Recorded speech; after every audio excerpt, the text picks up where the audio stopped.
And then last year I earned my way into the super squad and I finished like 26. Not terrible, but my shooting ability was far beyond that. So it's very frustrating, but I didn't go about it the right way. And then ultimately a lot of it was nerve shooting with the guys I watched and learned from, the shooting idols. I was in the super squad with everybody I learned from and was watching on YouTube, right?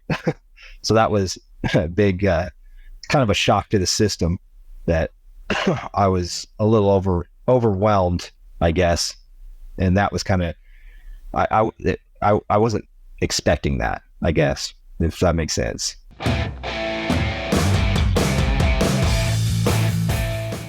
Welcome back to another, or I shouldn't say welcome back, but just welcome to another episode of the Fighting Optimization Podcast. This is where we talk to different people, learning about their shooting backgrounds, their industry affiliations, their actual shooting hobbies. But more importantly, we learn how to be better shooters and pro Second Amendment. So today, if you've ever wanted to learn to shoot fast, this is the guy to talk to. We're going to delve into how he has bionic speed. He's a former Leo, and he is a Grandmaster shooter. If you see him out on the range, he kind of looks like a cross between someone who's wearing Doc Brown sunglasses and someone from Super Troopers. So it's very cool. But you can hear in the background, Isaac, thank you. This is Isaac Lockwood. Thank you for coming on the show. Thank you for having me. Super Troopers, huh? Now I've heard that one, actually. I'm sure. Well, now, as everyone can see, you're kind of sporting a more full beard. But yes, it's very interesting when you have like your own like cartoon character that's on like a logo, but it's actually your face with the sunglasses. And so before we get into that, how did that come about? Because that's very interesting. You see shooters, especially in competition shooter, they wear different types of sport jerseys and whatnot, but you've got your own personal brand. So how did that come about? I guess so. I don't know. I guess I fell in love with shooting. I guess I'll start there. Like we all do, we shoot, we love it. It's our right as an American, and just something about it. So when I started shooting, which wasn't too long ago, about 7 years ago, I thought it was a little longer than that, but it turns out it was about 7, maybe into 8 years now. But anyways, I started this journey I just went down the rabbit hole, let's just say. I found USPSA about a year. I knew of it, but then I started doing it about a year or so after going to the range and trying to practice and taking it a little further than just one mag at a time off the tailgate and then reloading and doing it again. So once I got into it, fortunate in my local club, got into a group of guys, and then I came from some other sports where I had sponsors, so I knew how to kind of present myself in a way that might be wanted to be used, I guess. And shooting's expensive. I certainly couldn't at the time, for sure. I could not afford it, but I had a lot of ammo stockpiled that I had previously stockpiled for just doomsday, whatever. But I wanted to be able to keep doing it, so I kind of tried to show some skills that I thought I had, and present it in a way that might be sought after to be sponsored, maybe, just to kind of make it easier to keep shooting. So that's kind of really how it started, is like, okay, can I just get some discounts or something, right? So I can keep doing this thing I love to do and afford to be able to do it as much as I'd like to do it. So that's kind of how I started, I guess, videoing it and then putting it out to public via YouTube or social media. But more than anything, it was really, I was putting it out there because how excited I was, this new thing that I was doing. and just how cool it was, and learning from some quality shooters that I was never good at pistol. I'm a rifle guy, believe it or not.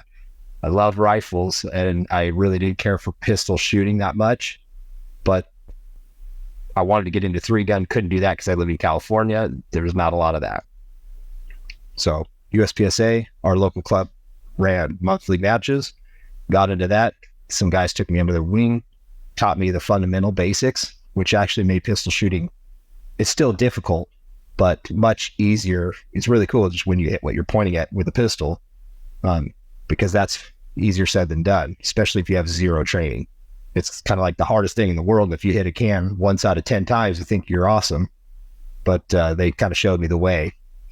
And so I kind of went down that path of presenting it out of excitement, and then, okay, maybe I can capture some attention to get some deals and ammo, whatever it might be, just to continue to do it. And yeah, just one thing led to another, I guess. And I dove deep down that rabbit hole.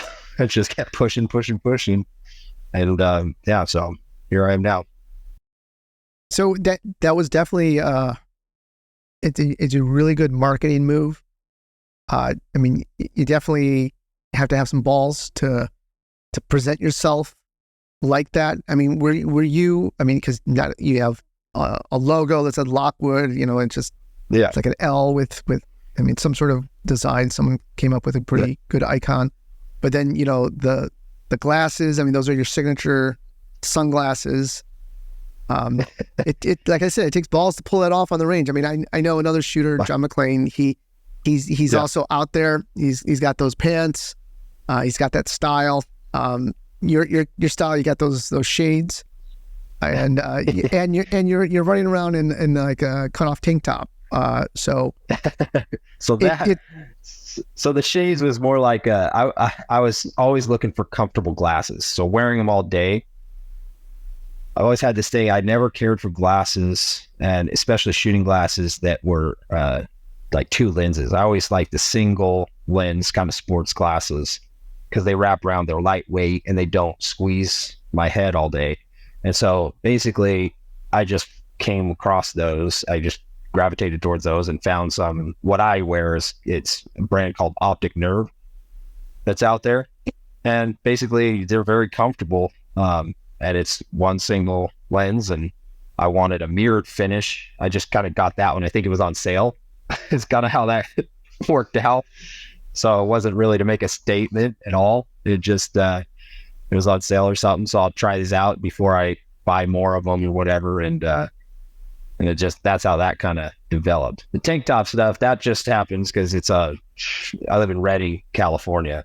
And for those that don't know, it's one of the hottest places on the planet. We had a couple summers back, I think we had 75 or 76 consecutive days where it was over 110 every day. And it cools down to cool 90 degrees at night. So it's just kind of like everything it's just hot. So go to the range and it's over 110. I just try to wear as little as possible almost. And yeah, so my videos, it was just, it started out kind of, I knew from other sports it's important to video yourself to see and compare yourself to the pros, to the top guys. What are they doing that I'm not doing, or what am I doing that they're not doing? So it's a very good side by side. You watch them, then you watch your stuff and see what it is. And so basically it was kind of like started the YouTube channel. It's more or less a journal. The social media stuff was kind of like, oh, this is cool, kind of get it out there to like friends and people just to see cool stuff, because I thought it was cool. That was it. So we all do, I think, on social media. And then the YouTube journey was kind of just more of a documentation. I didn't think it would mean anything. I didn't think it would develop. It's not like it's crazy, like a lot of followers, really, anything like that, or subscribers. But it's definitely grown over the years, and it's turned into more than what it was. So it's just kind of happened very natural, I guess, or very organically, and then one thing led to another, and then people start recognizing from that. So it's kind of becomes, you kind of adopt it, I guess. So you were saying in Reading, I just want to touch on this. Is that a dry heat, or is it? I lived in LA, and it was kind of moderate temperature wise, except for when we had the Santa Anas. But Reading is much further north, and you would think that because it's further north that it would be cooler, but I guess it's closer towards more of a desert type environment. It's actually it's a very great place. It sits in a valley. It sits in like a bowl. So we're just about two hours south of the Oregon border. We have north of us is Mount Shasta. To the east of us is Mount Lassen. To the west is Mount Bawley. And then the south kind of drains down into Sacramento. Yeah, there's some foothills and stuff. So, but it's kind of basically its own little bowl. So it can snow and it have a huge kind of blizzard or snowstorm. And in the same year reach 115 to 120 in summer. So it's just kind of, for whatever reason in that bowl, the heat just gets in and you just can't escape it even at night. We don't get like a delta breeze like Sacramento has or further south. So I don't know why exactly it gets hot, but every year summers you have to adjust every year to the heat, especially as you get older. As a kid, I ran around it, no problem. I was born and raised there, moved away for close to a decade, moved to Sac and then to Nevada, and then came back with the family. So, is that when you got into law enforcement? Yes, after some like merchandising jobs right after I graduated high school. The job I took was merchandising. Promotions took me to Nevada. Got married to my high school sweetheart. Moved her out to Nevada. Once we started having kids, we moved back for a different job. The job that I had, I couldn't transfer, so tried to take a job that fell through ultimately, and we were struggling for a lot of years. And then just living where our families live in Reading. And that's kind of what it was all about. Get support with both our families as we're having kids, and want them to be raised with their family, so they knew them. And then the law enforcement thing was just kind of something that it's stereotypical, really, but it was a calling. I just had a couple buddies that were in law enforcement. They always said, "You should be a cop. You should be a cop." People always thought I was a cop before I was a cop, or at least military. And so it was kind of one of those things where I never wanted to do it, but I felt obligated, I guess, to do it, because I know we need good people in those positions, and now more than ever. So just recently getting out of law enforcement, it is definitely a change for me as well, because I adopted it. It just felt like, this is what I'm going to do. But then as new opportunities came up, it felt right. It felt like the right time, even though it wasn't long. It was 5 years. It felt like the right time. Like, this is the next step to do.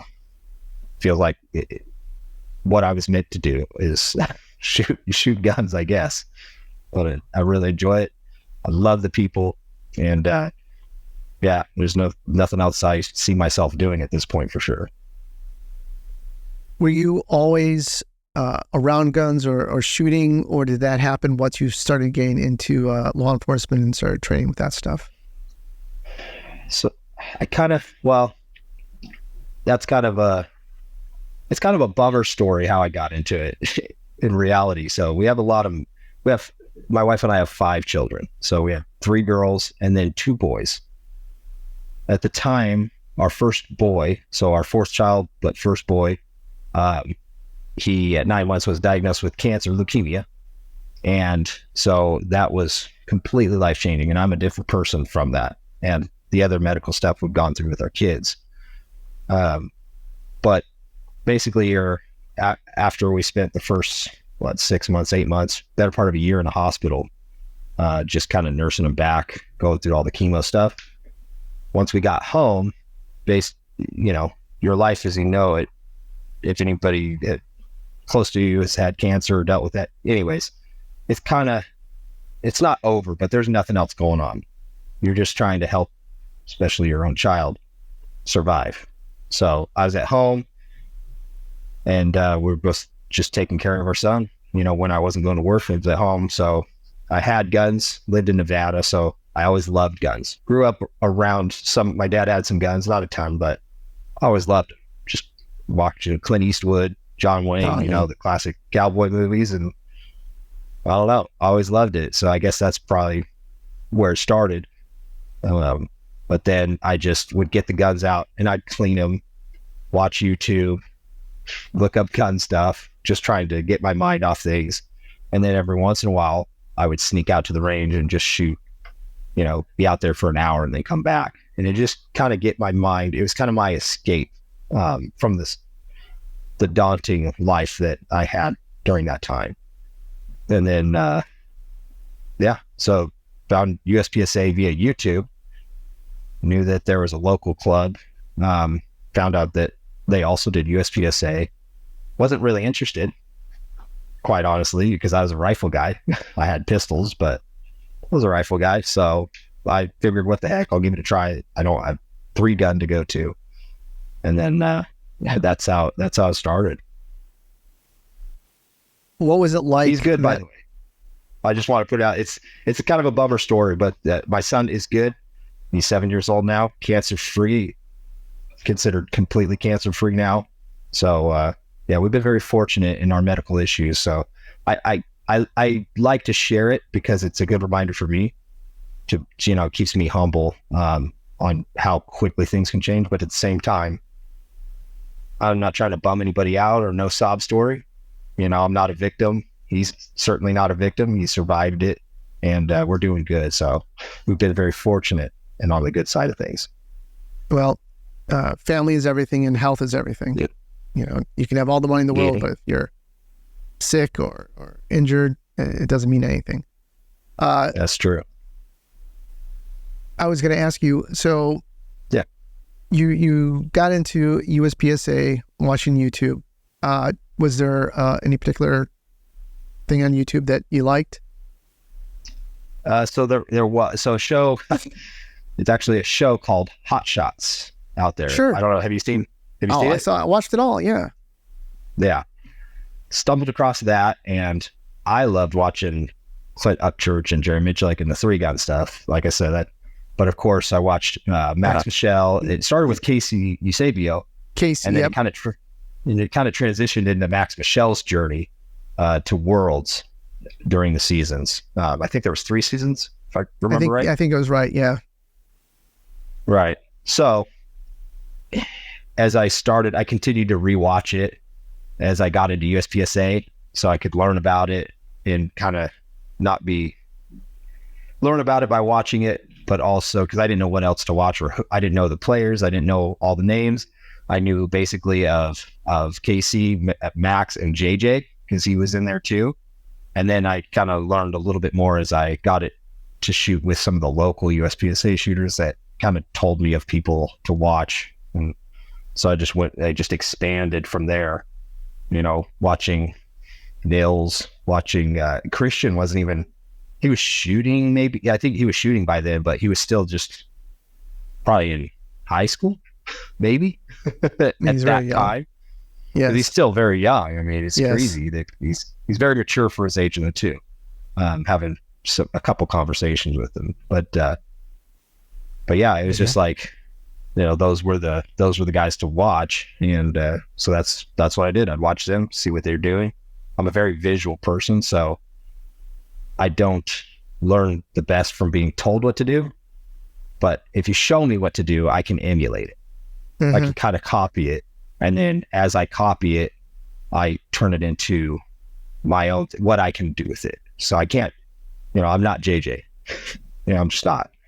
And but I can emulate some of his moves and then change them to what my body can do with those moves. So it looks like something else, but I'm, so it becomes your own. And that's what my YouTube thing, back to that, it just kind of turned into, this is what I'm doing. This is why I learned it from this person. And while training that, I kind of discovered this. And so this is working for me. So I'm doing it.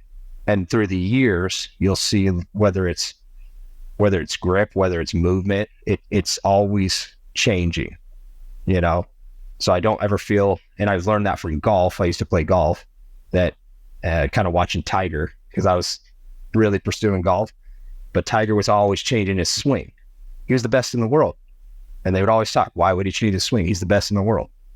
And I think what it came down to, and I've always agreed with this, if you're not, it's not that you have to change, it's that you need to be always in search of bettering yourself. Just doing, can you do it? It doesn't matter if you're the best at it. Can you do it a little bit better? And what would that look like? So be willing to kind of experiment and try new things. Maybe you discover something new. Maybe it doesn't work.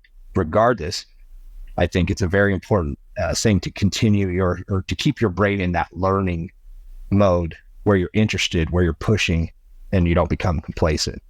And I've always kind of had that mentality in whatever I've done, especially sports-wise and training. I just love to train. And that's kind of where I've excelled in a couple sports, where it's got me pretty far. Just having the ability to stay in that learning mode. So I never feel like I know what I'm doing. I always feel like I can do a little bit more, if that makes sense. So you threw me for a loop with the golf thing, because I was thinking when you were saying you did some other stuff, I was thinking first right off the bat was like CrossFit. I mean, like you were a CrossFit competitor. No. Well, I mean, no, you posted you posted your workouts, and you do the Murph challenge. I saw that. So, this is just from your social media feed. Yeah. So that's why I thought CrossFit. Golf, never in a million years would I guess. You really don't have like a golfer body. No. It's, so my body has changed a lot. I was naturally, fortunately gifted. My whole family, I should say, we've kind of had an athletic ability. So whether it's baseball, basketball, I never played football because the school I went to didn't have it, but I enjoy football. I could always throw a football fine. Tennis, but I just kind of went through the sports, and I'm the youngest of 4. And so I was always playing against older kids. So it always pushed me. I had to, I couldn't beat them, but I would do my best, and I would always practice. So it kind of just started at a very young age that I could watch them, and I'd go to their practices, and I'd practice with them because I was the youngest kid. So they were forced to let me tag along. And anyways, so I was always trying different sports, and golf was kind of one of those things from one of my prior careers that one of my bosses got me into, because that's where business is done, is on the golf course in the corporate world. And I had no interest in it at all, but he told me I had to learn to play and took me out, and I thought it was stupid, except for the problem was I thought it would be easy because that ball doesn't go anywhere. It just sits on the ground. All you got to do, it's not like baseball. You're not hitting a moving object. Not like tennis, that ball's moving and you have to make, those little adjustments as you're swinging to meet it. This ball just sits there. And sure enough, that's by far the hardest thing that I've tried to master sports-wise is golf. Hardest thing. I did it. I was able to get to scratch. I don't know if I still have the course record, but I lived in Nevada. I lived on a golf course, and I had that course record when I left there, but that was 12 years ago. So, and I don't play golf anymore. But I was able to, learn so much from golf. I took things from other sports, applied it to that. And then that's where I learned actually how to self-analyze what I'm doing against the best, like Tiger. So that's why I use that Tiger analogy, because he was fascinating. I think the world was fascinated by him, even if you're not a golfer. It was just right during the time where I started golfing. So it kind of fell in line there. And who do you watch? We all watch the best, right? And then they're doing it. This is what they're using. This is what they're doing. I guess that's what you do to be, So I always noticed that he was always trying to make changes even though he was already the best at whatever that thing that he was changing, you know. And it just kind of stuck with me, like, well, he kind of got flack for it through the years, or I just remember that from different announcers or whatever. And but I always felt like that's the right thing to do, because it's not that you're trying to, you know, if it ain't broke, don't fix it. But I think when it comes to, we have to believe that there's more that we can do, because if we think we've reached the top, I think we become uninterested, and then we allow ourselves to slack off. And, you know, I mean, I know that I can say that for me. So knowing if I'm trying to get better at something, if I think that, okay, I reached that goal and now I just check the box, I'm just done. Well, great. Now what? So, but if you keep that open mind to where, okay, I reached this goal, but there's another one, there's another level. So I always believe there's another level I can reach, no matter how far I take it. And that kind of translated eventually into shooting as I got into that. Kept me hungry. So do you think that your acceleration in the shooting sports came from just having a background in other sports? Are you a self-discovery type learner, or did you seek out expert instruction and then incorporate what they taught you? No, I have to, like I said, I'm visual, so I can see what people are doing, sports related, with their bodies, whatever, and I can copy it pretty well, or at least a version of it, to where I can make it work, I guess, if that makes sense. And then I develop it from there. So I've never taken an official class, I guess. I've had one session of instructions with JJ, and that was shortly after Howitzer picked me up, because he flew me down. He was getting a one-on-one lesson with JJ, and he's just like, hey, come out here, get down here and meet us, and, you know, get to train with JJ. And I'm like, sweet. And I learned so much of that one day. The amount of knowledge he has over the years that he's put into this sport, into shooting and into this craft is incredible. And even though he does get a lot of credit, but it's still not enough, the amount of knowledge. And I'm sure, you know, all the other guys that have been doing it for as long as they have all this knowledge, but he also has a good way of explaining it very well. And he just basically took me and had me do it my way, and then he would change one little thing at a time. And then, yeah, it was crazy. He was able to shave seconds off of where I thought I was decent, and I had already finished. I think at that time I had just finished nationals. I ended up 13th that year in nationals. My first nationals, I ended up like 13th or something. Not last year, but the year prior. And I didn't think there was a lot more meat on the bone for me to achieve. You know, there's a big space between first and 13th, but it was kind of like, man, where can I trim the fat type of thing? Well, he kind of exposed a lot of fat that I could trim. So it was just a huge motivator for me to get back to work and just reinstate kind of what I knew is, you know, there's always more, you know, even if there isn't, if your mindset is there's always more, there's another level, you're going to push yourself further than you would thinking that you've already made it. Right. And I mean, that's my take on it.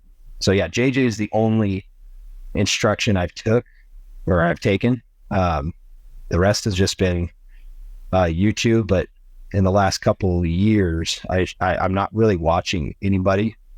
I'm basically trying to discover things for myself. I might see their videos, but I'm not really dissecting it like I used to. I'm more or less trying to,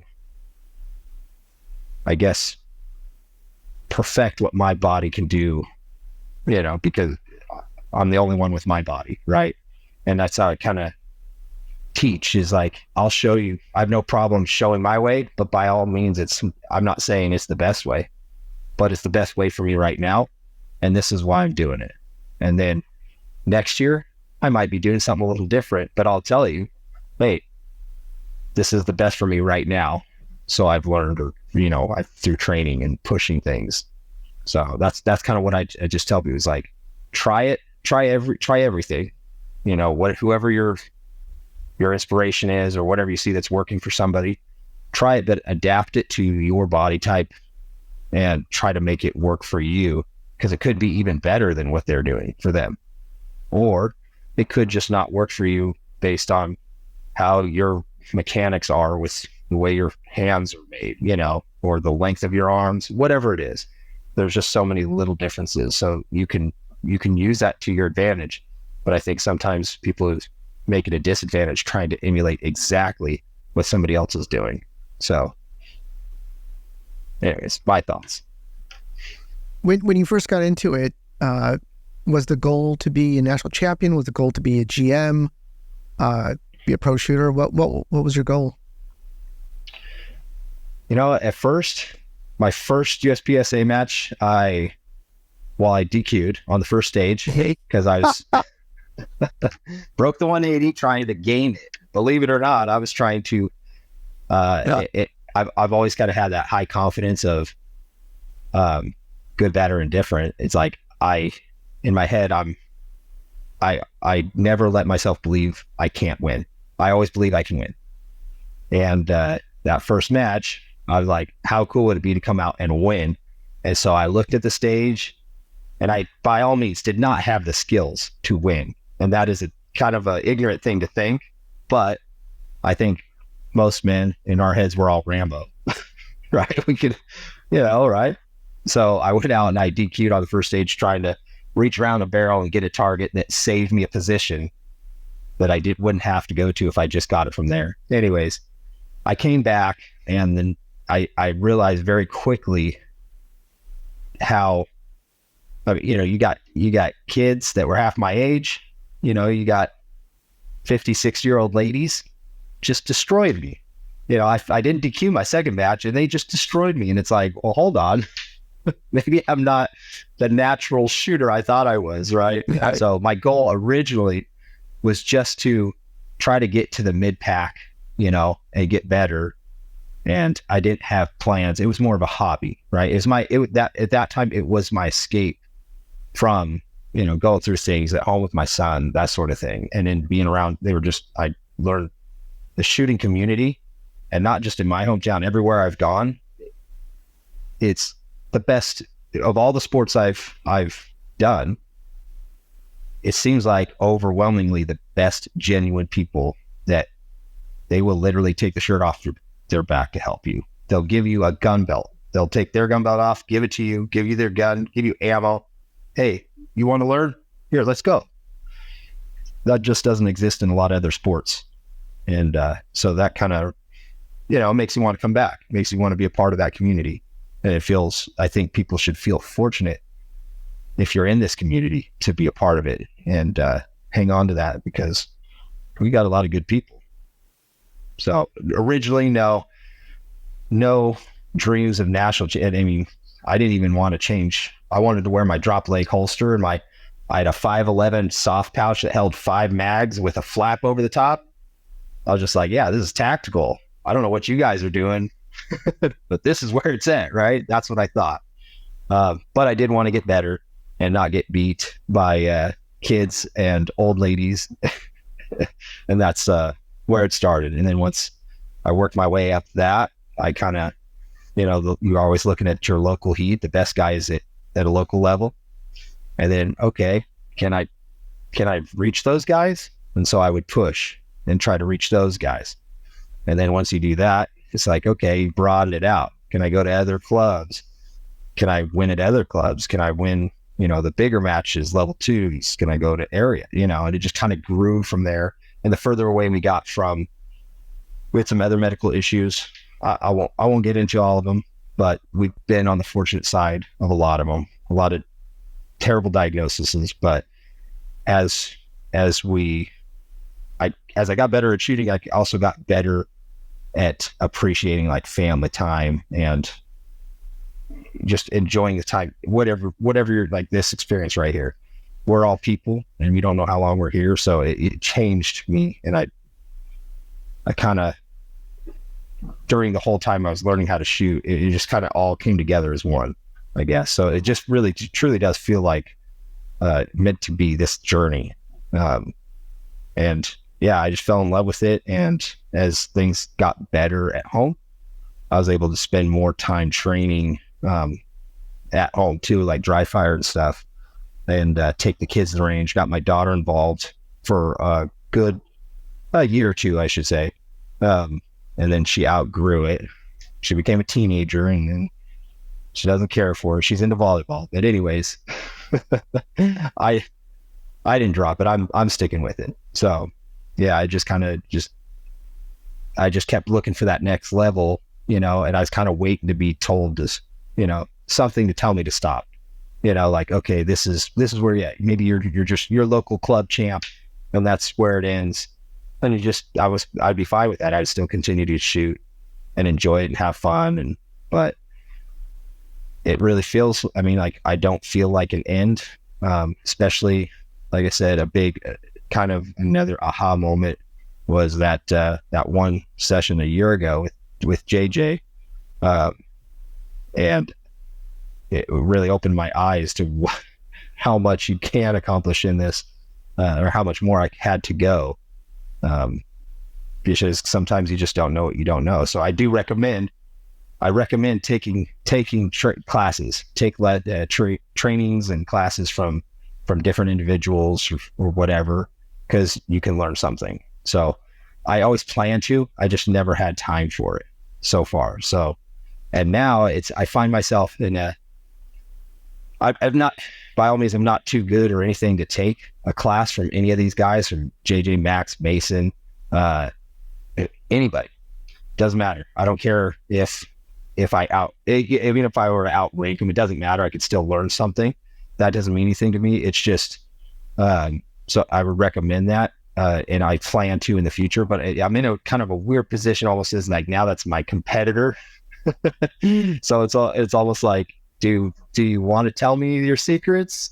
Kind of a thing, And yeah, so, but they're all good guys. I've shot with them now a couple times, and I think, it'd be interesting. I think they would share stuff with me, but JJ certainly has. But he always tells me, he's just like, I don't know if I want to tell you what you're doing wrong here, because he needs that 2/10, or he thinks he does. Right. It's remained for me to beat him at a national level for sure. So, or a lot of those guys, but I definitely feel like I'm gonna get there. Like, for me, I have no doubts I'm gonna get there. It's just a matter of when, I guess. Well, you're at a hotel room because you're getting ready for Curioptics Nationals, which is coming up this weekend. That's right. What do you do to prepare for nationals? Well, there's a lot. For me personally, besides, it kind of came up really quick, and then I've had a lot of other changes in the process. So, but that's life, life's going to get in the way of your perfect plan to accomplish something. So you just have to be able to roll with it. So what I do is I try to, and some of this is definitely from JJ's recommendation, is kind of, if nationals is the goal for the best performance, so that's like where you want to peak, you start, he has this process that he like basically gave to me. And essentially it's just, you break stuff down into its simplest form, right? Like whatever it is, or everything, every part of your game, and you kind of work on that and build it, and you explore. So that's where you're trying new things. You might come up with a new technique that you want to adopt, but you have to have time to make it a habit before. So it's something you don't have to think about by the time you get to, say, your goal, nationals. So it all starts there. You're working on these things, as well as trying not to let everything else slide. So it's a juggling act. Guys everybody's getting so good now. And I like to think, or I hope maybe I've helped influence or push some of the fitness stuff, because that's been a journey for me. I wasn't always fit, but that's been part of my journey, is to integrate fitness into my shooting, and that's what I started to do in my dry fire, and it just kind of one feeds the other. One motivates, I want to be more fit so I can shoot better, and it just kind of it works. It works really well for me, and yeah, it's just been a journey of continually pushing my fitness level, my movement level, and integrating that with my shooting level and skills. So kind of as you get closer, you start, like at this point, the last couple of weeks, I have not worked on anything specifically. Where I am, and in my head, that's good enough.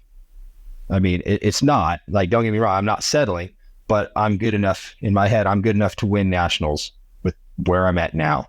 And that's what I'm shooting these like Golden Bullet and local matches that I've had leading up to this. In my head, I'm shooting them like I'm at nationals at this point. So you kind of progress to where you're prepared before you go to nationals. So you don't get to nationals and it's like, now I'm here, deer caught in headlights. Now it's time to converge all this into action and execute it.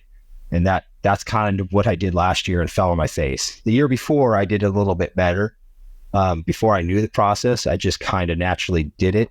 And then last year I earned my way into the super squad, and I finished like 26. Not terrible, but my shooting ability was far beyond that. So it's very frustrating, but I didn't go about it the right way. And then ultimately a lot of it was nerve, shooting with the guys I watched and learned from, the shooting idols. I was in the super squad with everybody I learned from and was watching on YouTube, right?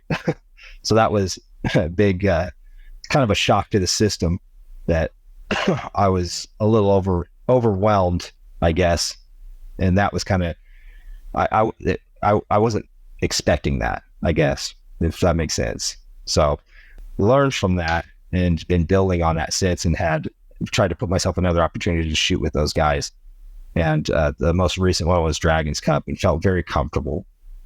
I didn't feel that shock of like, trying to impress these guys you look up to. So that felt really good.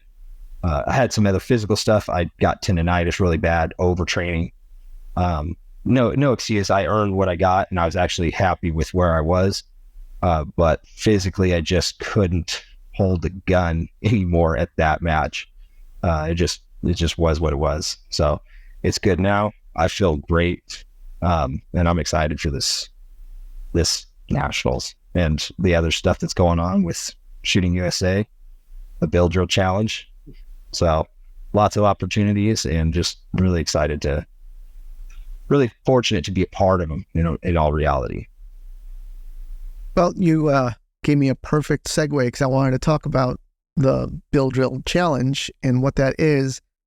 And, you might feel, I don't know, not intimidated by some of these guys, but, these guys you watched and you think they're, they've got all this skill. I mean, you shoot pretty damn fast. You're one of the fastest shooters I've seen. Obviously online, you've seen Jerry Michel, shoot that speed shooting challenge, and where I think that was in Hot Shots, where he was trying to beat that record with the 6 reload 6 with a wheel gun, which is scary. But I know Young Lee. I've known him for a long time, and he shoots really fast. I mean, he's got super fast splits, and he doesn't try and push the splits, but he has that ability.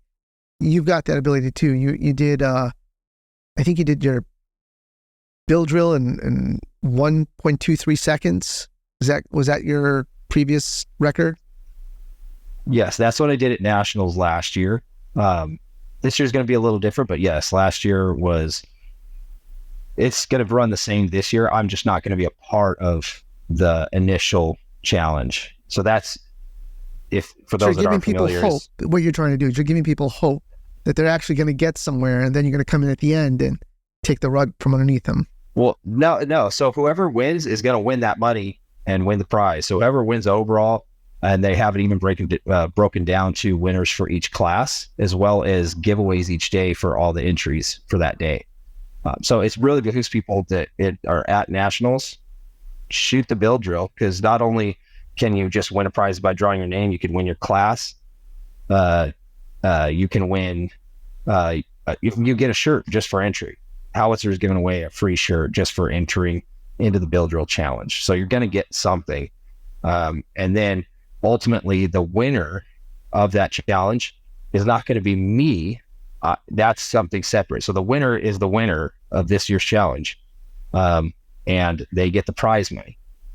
So with what we have with Shooting USA and Howitzer, Hitting and GX Products is putting on the build drill challenge, and then Shooting USA, Howitzer, and Colt are kind of running this secondary build drill side match that is going to take the winner of the build drill challenge by Hitting and GX Products and going to pair them against me in a separate challenge that we're trying to turn into basically a show on its own.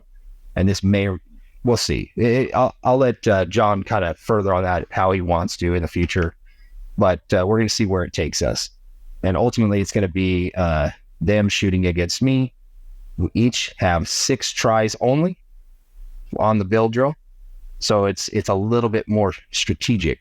It's not just lay down $100, $200 and try kind of as many times as you want and just burn it down until you get a good one, which is what I did last year. I knew I was going to win it. I just didn't know how much money it was going to take me, but it didn't matter because I was going to win it all back. So that's what I did. I laid down money and I just burned it down until I got one to stick. I had a couple I led each day, but then Billy Barton kept one-upping me the next day. So he would have the lead time. I guess the first day then I saw it on, I think it was Saturday. I didn't shoot it Friday, but Saturday when I saw it, he had the best time. So I put down like $100 and I was able to get it that day. The next morning, he had already beaten it when I came back because I shot in the afternoon on Sunday. So I'd already been to the bank the night before because I didn't know if somebody was going to beat it. But I pulled $300 out and I said, no, I'm coming home with this title one way or another. Sure enough, he had a better time. So put down my 300. I didn't use them all, but after a few runs, I got to a 1.23. And I'm like, that's good enough. I didn't think anybody was going to beat that. And there wasn't a lot of time left anyways. But yeah, it worked out. So that's how I got that. With this challenge, it's going to run the same for everybody involved to win it the same way I did last year. The difference is the winner will be paired off against me in front of the live audience that's there, whoever's watching, which I think a lot of people are going to want to see it. And as well as it's going to be videoed by Shooting USA. Howitzer's got a guy there that's going to video it as well. And we're going to publicize it because it seems like people really enjoyed watching this. And we each get 6 attempts after a flip of a coin to decide who goes first. And then we'll see how it pans out as far as, put one good run down and then pass to the other guy, run all 6 runs and just get your best time while you're feeling it, that sort of thing. So we're not going to see the same. I don't believe we're going to see as fast as times as what the winner is going to have. Like, I don't think, you never know. So we might see a 1, 2, 3. We might see something better, but I'm guessing it's probably after a solid time because it has to be all alphas and you only get 6. So it's going to be crucial, I think, to lay a good all alpha time down and then let your, contender try to beat that.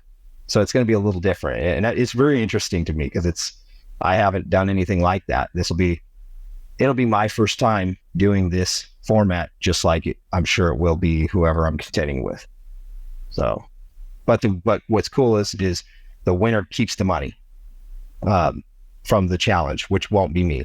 But then when they contend against me, they can double it, or just they're still a winner, but they could double it. Colt is matching and Howitzer is matching the overall winnings. So basically it gives them the opportunity to double their money and then beat the former reigning champion of the bill drill, or I win it and try to continue that legacy, I guess, and see where this takes us. I just want to clarify for some people who might not know what the bill drill is. It's from 7 yards on a USPSA target. On the buzzer, you're going to fire 6 shots fast as you can and get all alphas. And most people, when they're doing practice or whatever, they're looking to do a sub 2 second bill drill. That's, if you're doing sub 2, you feel pretty good about yourself. You're doing it at 1, 2, 3 and you won. You were shooting, I saw 5 shots in 0.97 on one of your Instagram posts. If you did a sub 1 second bill drill, that's got to be like a Guinness type record. I don't know many people who've done that before. I don't know of anybody. So that is my goal. My goal is to get 6 under a second. And I've been close. And it's, I'm sure people think that I'm just out there just hammering bill drills all day long. The reality is I train USPSA first, and then with whatever I have left in my bags, I usually get like maximum of like 15 runs. Like that would be like very maximum. Usually it's like 5 or 6 runs that I actually dedicate to a bill drill training. And I just really try to make it count. So it's not like I'm out there. Last year, I tried to practice a little bit more coming into nationals, knowing that there was a challenge. And this year, certainly, I've been trying to make it part of like more regimen to be ready for this. But yes, the only difference is it's not, this one is, or at least for when they contend against me, it's going to be at 5 yards, not 7. We're bringing the target closer. So you still have to, it's very fast. So accuracy is still a must for all alphas. But it gives us the opportunity to try to kind of ramp those speeds up, kind of ride that line between speed and accuracy. So yeah, I've been still training at 7 and 10 yards and then closest I'll go is 6 yards. So hopefully, with all that, extra nerves and audience and whatever's going to go on, that once 1 yard closer, hopefully it's just that much easier. So I was trying to train harder, but yeah, it should be interesting if nothing else. So let me ask you, and I don't know if you want to share too much, but at this point, I don't think it's going to make a difference, but how are you getting to run the gun that fast? Yeah. So the biggest advantage I say I have over anybody I've seen is the scoop draw. And that is, for those that don't know, instead of coming over the top of the gun, pushing down on it slightly, or even just coming over and establishing a grip, I'm using as my hands are relaxed at my sides, I use my fingers to scoop. That's why it's called the scoop. It's literally just scooping and picking up the gun, the bottom of the grip, and pulling it into the webbing of my hand. So, and I have videos on YouTube about this, but it's all one motion. So the fingers come up, pull it into the hand, and I establish the grip. At this point, it's almost instantly once my fingers hit it, and it just pulls it into my hand. And once I clear the holster with the muzzle, then I'm coming forward and bringing it up to my eye to get my sights. So the grip takes, it's like I said, it's almost instant. Once my fingers touch the gun, the grip is almost instant, and the motion never stops. So that is probably the biggest advantage. I don't think a lot of guys scoop. I don't know if anybody's doing it faster than me, at least draw to first shot. So that being my advantage. Splits wise, I would put myself up there in the splits. I don't know that I'm the fastest splitter. I definitely can. It just kind of depends on the day. Sometimes you're just more tense. If you have tense muscles, then it tends to be slower times, slower splits, trigger freeze, and all those things that are difficult to overcome. But if I can be relaxed and just let it happen, that's when I get down in the 10 splits and it can kind of keep those, start with them and keep them in those, which is a must. You have to have like consistent low splits, like 13 split or less, to have a very, very fast, like a 1-2 or below build drill. Are you thinking of pulling the trigger faster when you're doing it, or is it just you're not trying to think at all and just letting your relaxation state control your muscles? Ideally, I try not to think. I try to just relax and let it happen. But when you, just like anything, when you want something or you try to go fast, just like in USPSA, when I try to go fast, it's ultimately slower and the mechanics kind of break down. But when you relax and just work on your execution, then your the success percentages go up. So yes, my goal is to be relaxed, get my shoulders relaxed, kind of deny my major muscle groups what they want to do, which is do all the work. They want to take over, they want to pull that trigger fast, and it's so much slower. But if you relax and just your reflexes happen and your small muscles take over, that's really where it's at. That's where the speed comes from, is from a more relaxed state, less thinking, and just really only focused on execution and seeing what you see. But as soon as you start thinking, at least for me, as soon as I start thinking speed, trying to go fast, it kind of, that is not the way that is most successful for me. I can still go fairly fast that way, just done it enough times, I guess, but that's not the most conducive for me.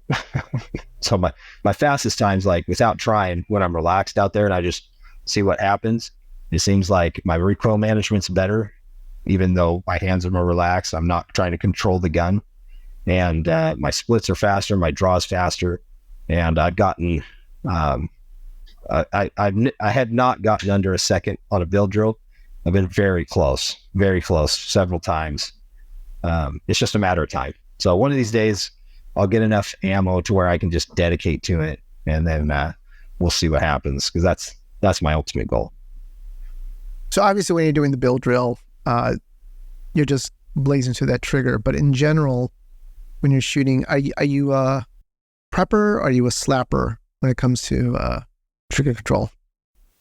Oh, I slap everything to a fault. But I basically have to tell myself to stop when I come across like a difficult target, something I have to really like steal, or something with just like a headshot.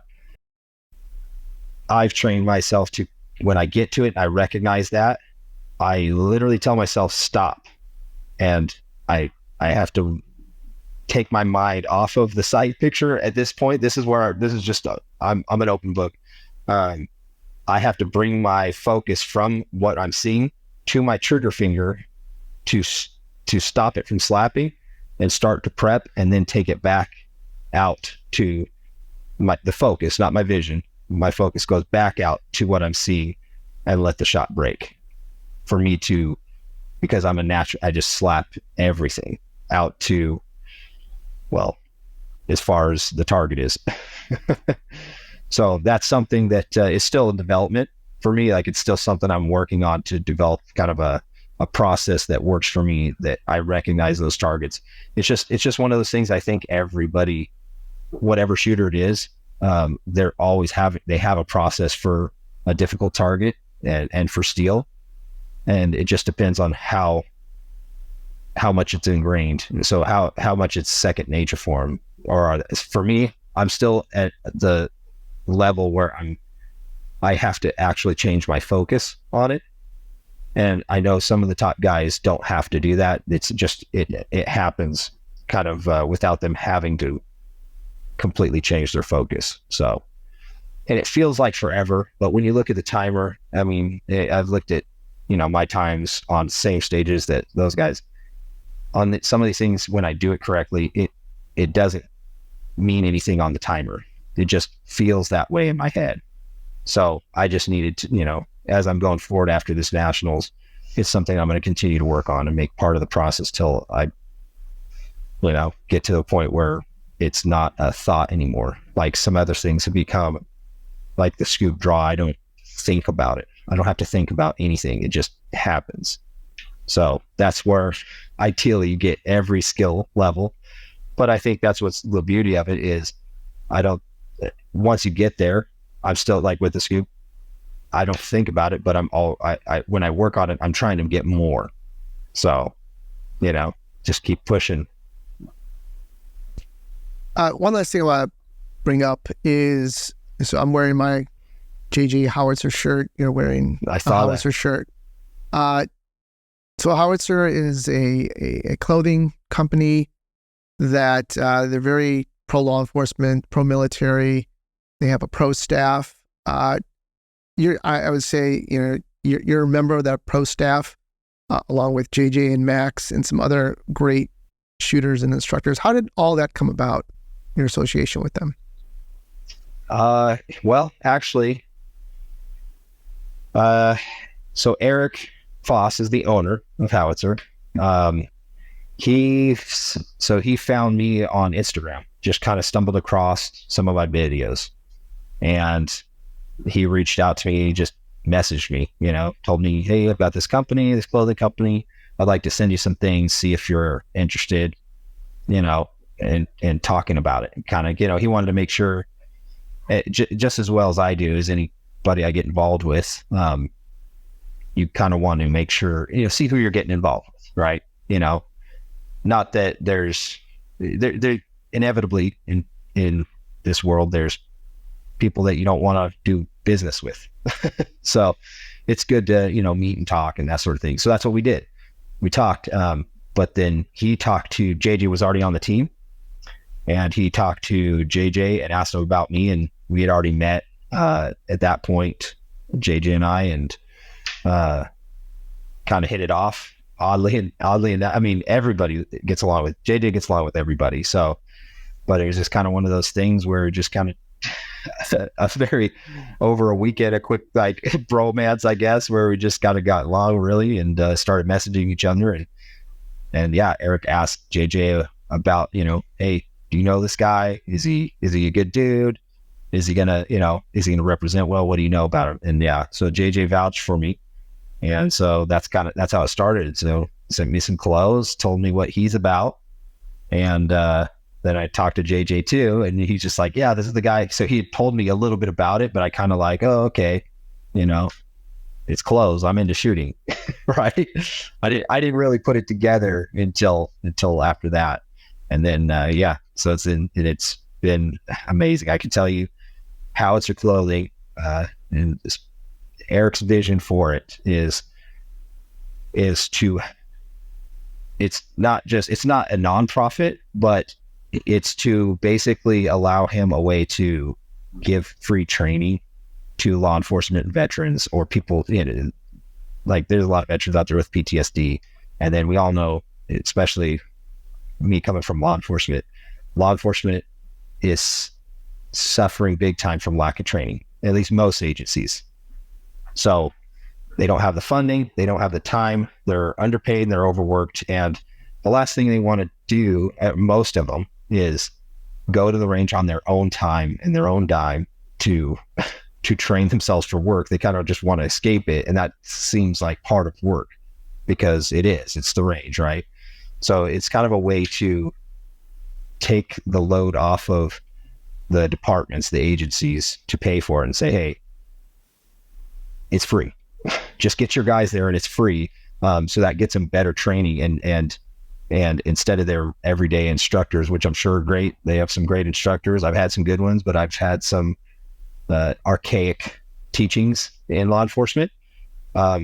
He's able, with the pro staff team, with guys like JJ and Max, is send the best shooters to teach law enforcement how to, basically a way to train to where they don't have to think about their gun manipulation. So if they get involved in a shooting, the last thing they're going to be having to think about, if they're training, they still have to train on their own time. One, as we all know, you still have to do that, but they'll give them the information and that they can apply to hopefully win the fight, come home. And I think it's obviously important to me. So once I kind of learned all that, and now that I've become friends with Eric, I mean, I'm down here right now. I just got back from dinner with him.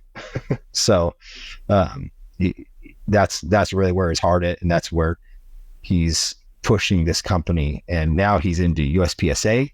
It started with just shooting, and then he's gotten into USPSA, so he's shooting that. And he's kind of recognized the same thing I did, like I mentioned earlier, with what the high quality of people involved in this sport, and he really wants to be a part of that. So he's pushing in the future. I don't know what I'm allowed to say or what he wants me to say, but he's pushing further than just clothes. So he's going to get into kind of the gear stuff and provide. He has the ability, based on some of his resources, to create some new things. And not that it's not being created by other companies, but I think he has some of the resources, like I said, to innovate and make some things better for everybody, not just USPSA shooters, but also for law enforcement, for military, that sort of thing. And we'll see where that goes too. So, and the ultimate goal above all everything is I think we're all in agreement with our Second Amendment, and he's huge on that too. So this is just another company that has the ability to kind of reach beyond, I guess, a normal scope of some companies, I think. So it really helps to have that backing and kind of get that word out to people so that they understand it's not just another clothing company trying to make a dime. Yes. Are they trying to make money? Of course. I mean, you can't just give away money, right? But he's actually giving back. I mean, he's over $2 million in giving back free training to law enforcement and military in just a couple of years. So that's a big chunk of money. So you can kind of equate that to what, I don't care what kind of sales he's doing. That's a lot. That's a high percentage to give back. So he means it, is what that tells me anyways. So yeah, there could be more to be said, but I'm long-winded if you haven't noticed. Not at all. But it sounds like someone who I'll have to bring on the show at some point and talk to, because it is an interesting. Yeah. He doesn't like to he doesn't like to get in the spotlight. That's what's cool about him. He's such a humble guy. He doesn't like the spotlight. He just wants to help. And that's what it comes down to. Is he's just like, okay, he saw something, and he's like, I think I can help. He started Howitzer, and then he saw the gap in law enforcement, and then the need for military veterans who love to shoot, and he saw, I think I can help. So that's what he started the Blue Line Project. And then now he's getting involved in USPSA. He's shooting it too. And he's seeing some things that, I mean, not to get any politics or anything with USPSA, but he just sees some gaps. I think we all do. And that's in every sport. And he just sees from his prior experience, he thinks he can help. And I think it's a good thing. Not everybody should help, because a lot of people can it can turn sour or greedy or whatever, but it's not that way with him or this company. So I think it's going to be beneficial to really all of us as the years go on, and I think it'll be seen. Very cool. And thank you for taking time out of your day to come on Firearms Nation podcast. We wish you a lot of luck, Isaac, with Carry Optics Nationals, and we'll link your Instagram and your YouTube in the show notes so people can see what you're posting. And if you guys are going to Carry Optics Nationals, sign up for the Build Real Challenge. That'll be awesome. If you're watching this or if you're watching the live show, be sure to hit that notification bell, because just like this kind of came together and went live. If you want to be notified of that, if you're not clicking that bell, you're never going to be notified. You have to catch the replay later on. But anyways, everyone, thank you for tuning in, and we'll talk to you soon. Take care, Isaac. Hey, thank you. Appreciate it.